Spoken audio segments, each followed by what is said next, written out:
A morte e a realidade inevitável da morte. A palavra de Deus nos mostra que a morte é uma consequência inevitável do pecado. Em Gênesis 3:19 está escrito: do pó és, e ao pó tornarás. Esse decreto divino acompanha toda a humanidade, pois todos pecaram, Romanos 3:23, e, portanto, todos estão sujeitos à morte física.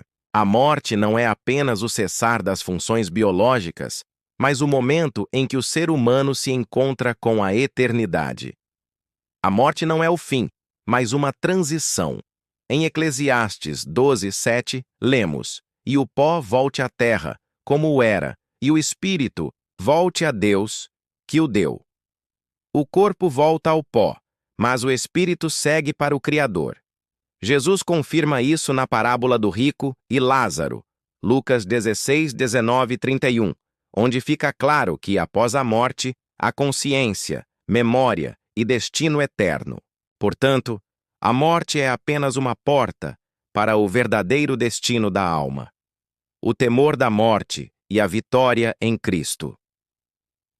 O autor de Hebreus afirma: para que pela morte aniquilasse o que tinha o império da morte, isto é, o diabo, e livrasse todos os que, com medo da morte, estavam por toda a vida sujeitos à servidão.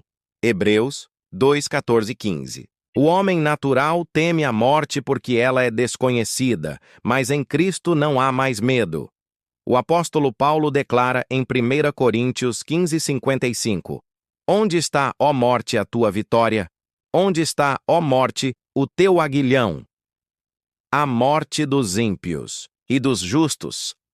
Bíblia distingue claramente entre a morte do justo e a do ímpio. Para o justo, a morte é descanso em Deus. Apocalipse 14:13. Para o ímpio, é início de tormento eterno. Mateus 25:46. Davi afirma: preciosa é aos olhos do Senhor a morte dos seus santos.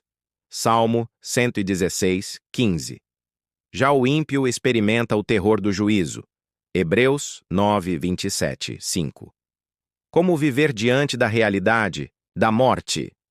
Se a morte é certa, precisamos viver preparados. Tiago 4:14. Nos lembra que a vida é como neblina, que aparece por um pouco e logo se dissipa. O segredo está em viver em santidade, buscando a Cristo diariamente, porque só nele há vida eterna. João 11:25-26.